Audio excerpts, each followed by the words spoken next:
ನಮಸ್ಕಾರ. ಕನ್ನಡಪ್ರಭ.com ನ್ಯೂಸ್ ಬುಲೆಟಿನ್ಗೆ ಸ್ವಾಗತ. Camera person Allen ಜೊತೆ ನಾನು ಶ್ರೀನಿವಾಸ್. ಇಂದಿನ ಪ್ರಮುಖ ಸುದ್ದಿಗಳು. ಮೂಡ ನಿವೇಶನಗಳ ಅಕ್ರಮ ಹಂಚಿಕೆ ಪ್ರಕರಣದ ತನಿಖೆಯನ್ನು ಸಿಬಿಐಗೆ ವಹಿಸಬೇಕು ಎಂದು ಕೋರಿ ಸಲ್ಲಿಸಲಾಗಿದ್ದ ಅರ್ಜಿಯನ್ನು ರಾಜ್ಯ ಹೈಕೋರ್ಟ್ ಇಂದು ತಿರಸ್ಕರಿಸಿದೆ. ಇದರಿಂದಾಗಿ ಈ ಪ್ರಕರಣದಲ್ಲಿ ಮುಖ್ಯಮಂತ್ರಿ ಸಿದ್ದರಾಮಯ್ಯಗೆ ಬಿಗ್ ರಿಲೀಫ್ ಸಿಕ್ಕಂತಾಗಿದೆ. ಶಾಸಕರು, ಸಂಸದರ ವಿರುದ್ಧದ ಕ್ರಿಮಿನಲ್ ಪ್ರಕರಣಗಳ ವಿಚಾರಣೆಯ ವಿಶೇಷ ನ್ಯಾಯಪೀಠ ದೂರುದಾರ ಸಾಮಾಜಿಕ ಕಾರ್ಯಕರ್ತ ಸ್ನೇಹಮಯಿ ಕೃಷ್ಣ ಅವರು ಸಲ್ಲಿಸಿದ್ದ ರಿಟ್ ಅರ್ಜಿಯ ವಿಚಾರಣೆ ನಡೆಸಿ ತೀರ್ಪು ಕಾಯ್ದಿರಿಸಿತ್ತು.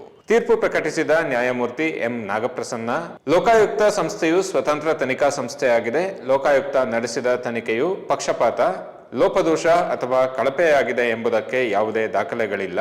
ಹೀಗಾಗಿ ಈ ಪ್ರಕರಣವನ್ನು ಹೆಚ್ಚಿನ ತನಿಖೆ ಅಥವಾ ಮರು ತನಿಖೆಗೆ ಸಿಬಿಐಗೆ ವರ್ಗಾಯಿಸಲು ಈ ನ್ಯಾಯಾಲಯ ಸೂಚಿಸುವುದಿಲ್ಲ.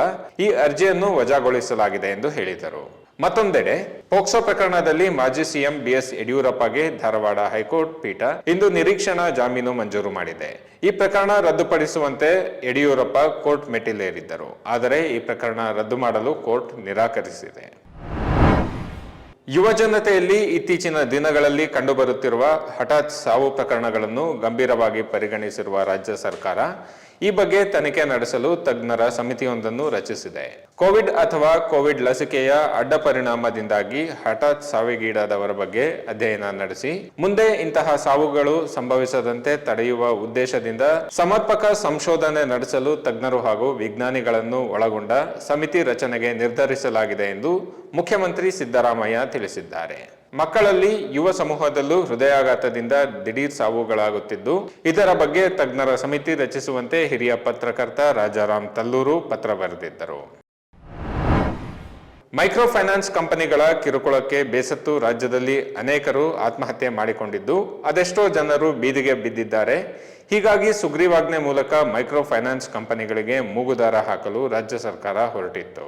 ಆದರೆ ರಾಜ್ಯಪಾಲರ ನಡೆಯಿಂದಾಗಿ ಈಗ ಸರ್ಕಾರಕ್ಕೆ ಹಿನ್ನಡೆಯಾಗಿದೆ. ಸುಗ್ರೀವಾಜ್ಞೆಯಲ್ಲಿ ಸಾಲ ಪಡೆದವರ ರಕ್ಷಣೆಗೆ ಮಾತ್ರವೇ ಗಮನ ಹರಿಸಲಾಗಿದೆ. ಸಹಜ ನ್ಯಾಯದ ಅಡಿಯಲ್ಲಿ ಸಾಲ ಕೊಟ್ಟವರಿಗೆ ರಕ್ಷಣೆ ಕಾಣುತ್ತಿಲ್ಲ.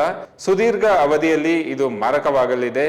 ಮೈಕ್ರೋ ಫೈನಾನ್ಸ್ 3 ಲಕ್ಷಕ್ಕಿಂತ ಜಾಸ್ತಿ ಸಾಲ ಕೊಡುವುದಿಲ್ಲ. ನೀವು 5 ಲಕ್ಷ ದಂಡ ಹೇಗೆ ಹಾಕುತ್ತೀರಾ ಎಂದು ರಾಜ್ಯಪಾಲ ಥಾವರ್ಚಂದ್ ಗೆಹ್ಲೋಟ್ ಪ್ರಶ್ನಿಸಿ ಸುಗ್ರೀವಾಜ್ಞೆಯ ಕರಡನ್ನು ವಾಪಸ್ ಕಳುಹಿಸಿದ್ದಾರೆ.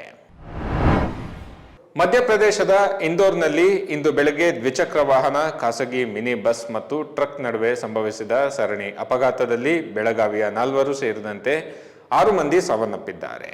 ಬೆಳಗಾವಿಯ ಟಿಟಿ ಚಾಲಕ ಸಾಗರ್ ಶಾಪುರ್ಕರ್, ನೀತಾ ಬಡಮಂಜಿ, ಸಂಗೀತಾ ಮೇತ್ರಿ ಮತ್ತು ಜ್ಯೋತಿ ಖಂಡೇಕರ್ ಮೃತ ದುರ್ದೈವಿಗಳು. ಬೆಳಗಾವಿಯ 20 ಜನರ ತಂಡವೊಂದು ಉತ್ತರ ಪ್ರದೇಶದ ಪ್ರಯಾಗ್ರಾಜ್ನಲ್ಲಿ ನಡೆಯುತ್ತಿರುವ ಮಹಾಕುಂಭಮೇಳಕ್ಕೆ ತೆರಳುತ್ತಿದ್ದಾಗ ಈ ಅಪಘಾತ ಸಂಭವಿಸಿದೆ. ಅಪಘಾತದಲ್ಲಿ ಗಾಯಗೊಂಡಿರುವ 16 ಮಂದಿಗೆ ಸ್ಥಳೀಯ ಆಸ್ಪತ್ರೆಯಲ್ಲಿ ಚಿಕಿತ್ಸೆ ಕೊಡಿಸಲಾಗುತ್ತಿದೆ. ಸ್ಯಾಂಡಲ್ವುಡ್ನಲ್ಲಿ ಇಂದು ಮದುವೆಯ ಸಂಭ್ರಮ ಜೋರಾಗಿತ್ತು. ಹಿರಿಯ ನಟಿ ಜಯಮಾಲಾ ಪುತ್ರಿ ಸೌಂದರ್ಯ ಹಸೆಮಣೆ ಏರಿದ್ದರೆ, ಮತ್ತೊಂದೆಡೆ ನಟಿ ರಕ್ಷಿತಾ ಸಹೋದರ ರಾಣಾ ಸಹ ದಾಂಪತ್ಯ ಜೀವನಕ್ಕೆ ಕಾಲಿಟ್ಟಿದ್ದಾರೆ. ಬೆಂಗಳೂರು ಅರಮನೆ ಮೈದಾನದ ಚಾಮರ ವಜ್ರದಲ್ಲಿ ರಕ್ಷಿತಾ ಸಹೋದರ ನಟ ರಾಣಾ ತಮ್ಮ ಪ್ರೇಯಸಿ ರಕ್ಷಿತಾ ಜೊತೆಗೆ ಹಸೆಮಣೆ ಏರಿದರು. ಮತ್ತೊಂದೆಡೆ ಬೆಂಗಳೂರಿನ ಗಾಯತ್ರಿ ವಿಹಾರದಲ್ಲಿ ಸ್ಯಾಂಡಲ್ವುಡ್ನ ಹಿರಿಯ ನಟಿ ಜಯಮಾಲಾ ಅವರ ಪುತ್ರಿ ಸೌಂದರ್ಯ ರಿಷಬ್ ಎಂಬುವವರ ಜೊತೆ ದಾಂಪತ್ಯ ಜೀವನಕ್ಕೆ ಕಾಲಿಟ್ಟರು. ನವ ದಂಪತಿಗಳಿಗೆ ಯಶ್, ಸುದೀಪ್, ಉಪೇಂದ್ರ ಸೇರಿದಂತೆ ಚಿತ್ರರಂಗದ ಹಲವು ಸೆಲೆಬ್ರಿಟಿಗಳು ಶುಭ ಹಾರೈಸಿದರು. ಇವು ಇಂದಿನ ಪ್ರಮುಖ ಸುದ್ದಿಗಳು. ವಿವರವಾದ ಸುದ್ದಿಗಳಿಗಾಗಿ ಕನ್ನಡಪ್ರಭ.com ನೋಡಿ. ನಮಸ್ಕಾರ.